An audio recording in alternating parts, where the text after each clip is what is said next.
የወጣትነት ጊዜያችን እጅግ አደገኛ የሆነ መርዝ የብዙዎችን እርካታና ደስታ እያጠቃበት ሰይጣን ያለ አንድ መሳሪያ አለና እሱን ላሳያችሁ እፈልጋለሁ። እሱ ምንድነው? የንጽጽር ህይወት ይባላል። የንጽጽር ህይወት ራሳችንን ከሌሎች ጋር ማነጻጸር።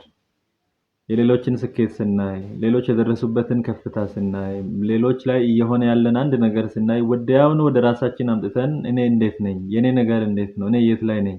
እኔ ወደ ኋላ ቀረው የኔ ነገር እንዴት ይሆናል ብለን አስበን እናቅ ይሆናል። ተጠንቀቂ ወይንም ተጠንቀቅ።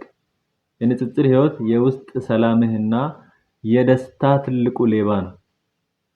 እግዚአብሔር አምላክ የሰጠህ የውስጥ ሰላም እና በክርስቶስ ኢየሱስ ያለህ ደስታ ትልቁ ጠላት በዚህ ዘመን ሰይጣን ወጣቶችን ለማጥቃት ከሚጠቀምባቸው መሳሪያዎች አንዱ ንጽጽር ነው። ራስን ከሌላ ሰው ጋር ማነጻጸር ነው። ለዚህ ደግሞ ትልቁ መሳሪያ ትልቁን በር የከፈተ ያለው ምንድነው? ሶሻል ሚዲያ ነው።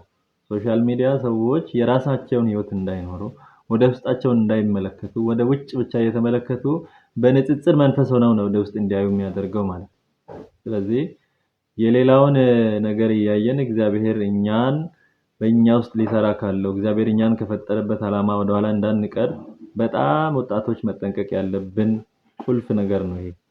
እግዚአብሔር አንተን የሌላ ሰው ቅጂ ወይንም አንቺን የሌላ ሰው ቅጂ እንድትሆኚ አይፈልግም። እግዚአብሔር ላንቺ የራሱ የሆነ ጊዜ አለው፣ የራሱ የሆነ ጸጋ አለው።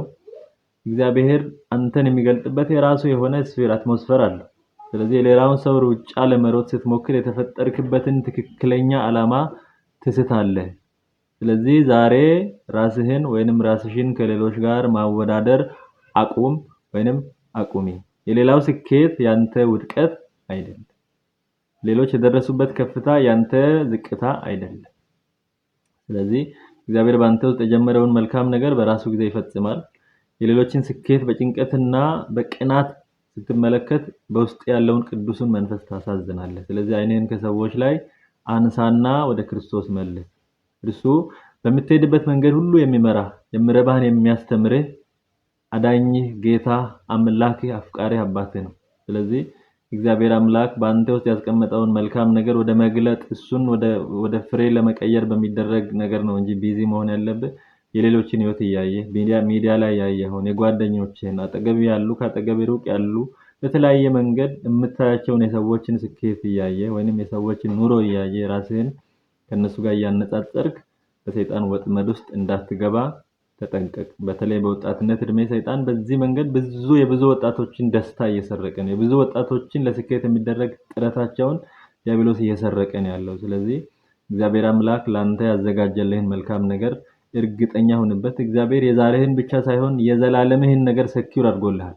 ስለዚህ ዛሬህን ብቻ ሳይሆን ነገህን ዘላለምህን እንኳን የሚወስነው እግዚአብሔር ባንተ ውስጥ ያስቀመጠው ነገር። ስለዚህ ራስህን ከሌሎች ጋር አታነጻጽር። ውድቀትህንም ስኬትህንም ከሌሎች ጋር ሳይሆን ከእግዚአብሔር ቃል አንፃር ገምግም።